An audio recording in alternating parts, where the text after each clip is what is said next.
The job of a U.S. Marshal is to apprehend fugitives, criminals on the run from justice. In my day, that meant tracking the most dangerous men in the country on horseback for days and weeks at a time, often through hostile territory and harsh weather. You do your best to get the drop on your man and bring him in peacefully, but sometimes he gets the drop on you, and then all bets are off. My name is Bass Reeves. I was born into slavery in the woods of northwest Arkansas in 1838, property of one William Steele Reeves, an Arkansas state legislator. When I was still young, the Reeves family moved from Arkansas to North Texas.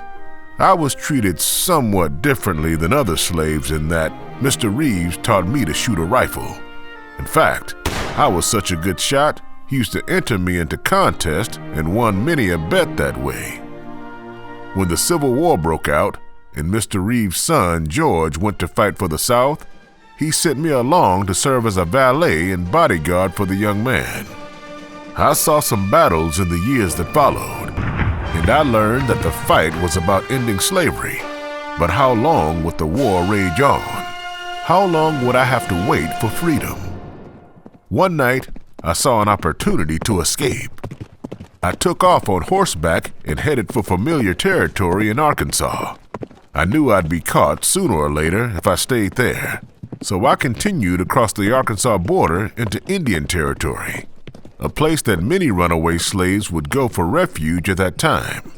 During the years that followed, I befriended members of the 5 tribes that had been forced to travel west on what became known as the Trail of Tears: the Cherokee, Choctaw, Chickasaw, Muskogee, and Seminole. I learned their languages and their practices, especially when it came to tracking and living off the land. The Civil War ended, and with it, all slavery in the United States. At last, I was able to move back to Arkansas, where I got married and built a farm of my own.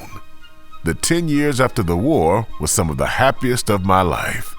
Then in 1875, Isaac Parker was appointed federal judge over the Indian Territory.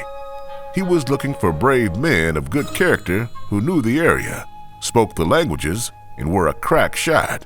And well, that was me on all counts. So I became a Deputy U.S. Marshal, the first black man to hold that job this side of the Mississippi. And over the next 30 years, I used my tracking, communication, and shooting skills to apprehend over 4,000 fugitives from justice.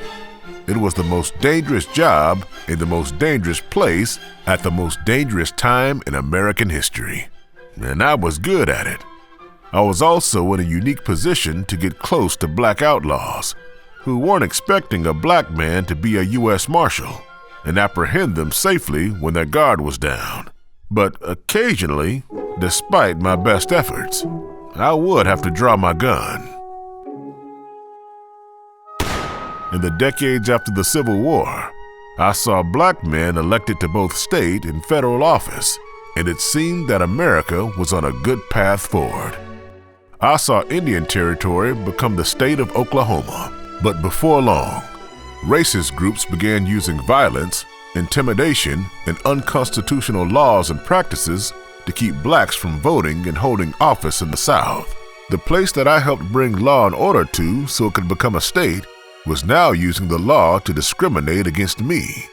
I suppose I was well respected enough that I was able to keep doing my job in spite of racism, but it made my heart sink to see the country take such a big step backward.